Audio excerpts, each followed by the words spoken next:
Football fans, welcome back to Football Digest Daily. My name is Nyas the Jabroni Slayer. I'm here to talk about transfers and quite a lot about Manchester United. But before we get to that, Arsenal are on the verge of hijacking yet another deal. Piero Hincapié, a defender, left-footed centre-back, might be hijacked by Arsenal from Spurs. In fact, all the talk now is all about Arsenal getting that deal done.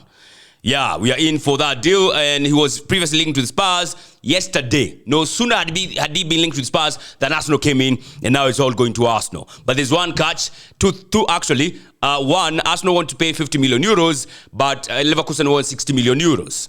The other one is Ten Hag said he will not sanction that deal unless Arteta agrees that Garnacho was not offside. If you know, you know.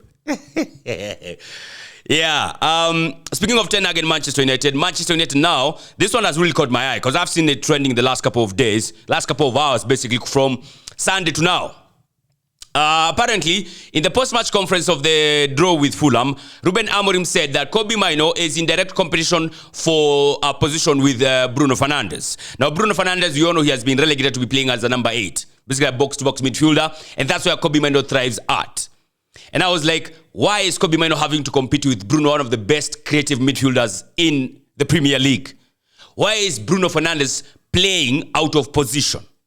That is not his best position. I do not understand why. And this one has me looking or putting Ruben Amorim on fraud watch, honestly, because I do not understand why. Several things here. First of all, against Fulham, when they were looking for a goal, guess how many attacking footballers they brought on? One. They took out Mason Mount. They took out Amad Diallo. They took out Luke Shaw, Lenioro. Who was the other guy who was taken out? Is it Casemiro? They brought on only one attacking footballer in the name of Benjamin Šeško. They brought on Haven. They brought on Ugarte. They brought on Maguire. And they brought on Ugarte. There's another footballer I'm forgetting. Who was the other one? I can't recall the other one. But yeah, there was no Joshua Zirkzee. There was no Kobbie Mainoo. This man them is sticking to a formation 3-4-3 that has won him a whooping 28 points out of a possible 67. Because in 29 games, you can earn how many points? 29 games, you are eligible to earn 87 points. This man them has only won 28.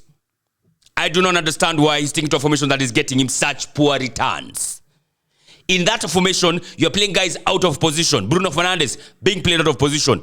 Even Mbeumo. When you bought Mbeumo was thriving as an out-and-out right winger at Brentford. That's why he bagged 20 goals.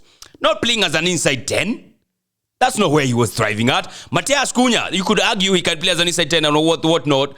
But come on, man. Honestly, I do not understand why they have not tried a 4-3-3. In Manchester United, honestly, you can easily formulate a 4-3-3 and you can see it would maybe do better than a 3-4-3, or even for Christ's sake, just try it out. Just try it out and see if it's going to work or not. 4-3-3 for Manchester United easily. Diogo Dalot is right back. The two centre-backs, they have options. Delete, Lenioro, Maguire, Martinez. There is options. Heaven. There are options, right? Left back, Luke Shaw or Patrick Dogu. Very straightforward. In the midfield, Kobbie Mainoo, Ugarte / Casemiro, and Bruno Fernandes. Bruno Fernandes playing as an attacking midfielder and as a number 10. Easy peasy lemon squeezy, no brainer. Kobbie Mainoo as a number 8. Easy peasy lemon squeezy, no brainer. Right wing, you have Mbeumo. That's where he thrives at. Left wing, you have Mateus Cunha and you have Benjamin Šeško as a striker. Heck, you can even play Joshua Zirkzee. Joshua Zirkzee did not start against Arsenal, the first game at Old Trafford. Joshua Zirkzee did not play against Fulham. Why? Apparently, Ruben Amorim obviously does not rate Kobbie Mainoo.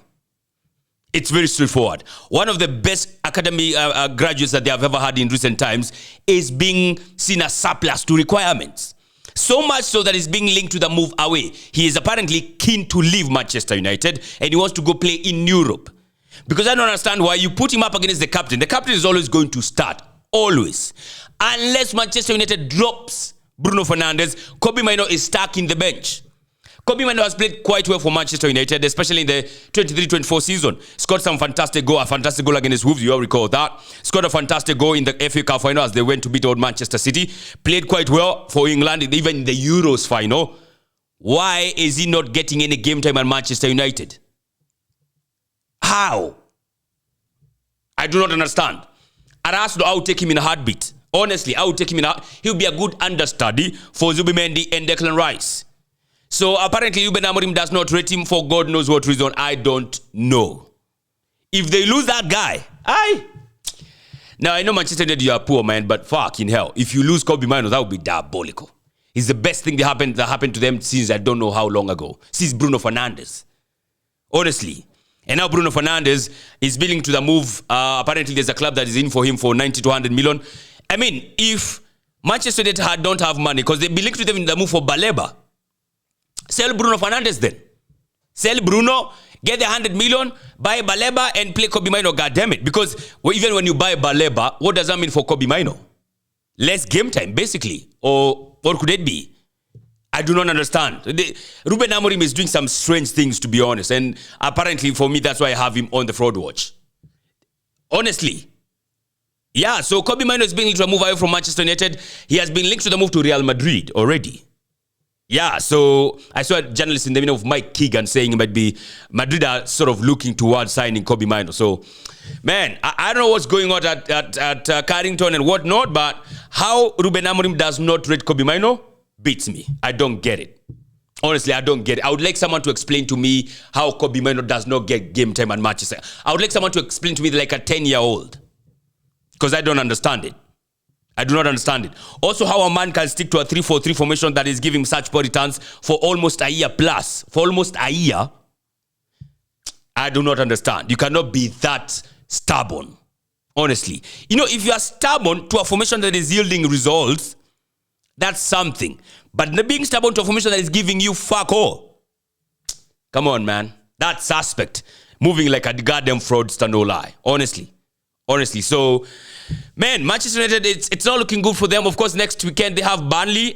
Before that, they play Grimsby today. I reckon, Kobbie Mainoo maybe starts this one. I reckon maybe Šeško bags a goal. Maybe a hat-trick. Maybe a goal. Only time will tell. But it's not looking good for Manchester United. In other transfers, however, we have Yeremy Pino from Villarreal being linked to the move to Crystal Palace. It's looking good for that one. He's a fantastic footballer. I think he would do well.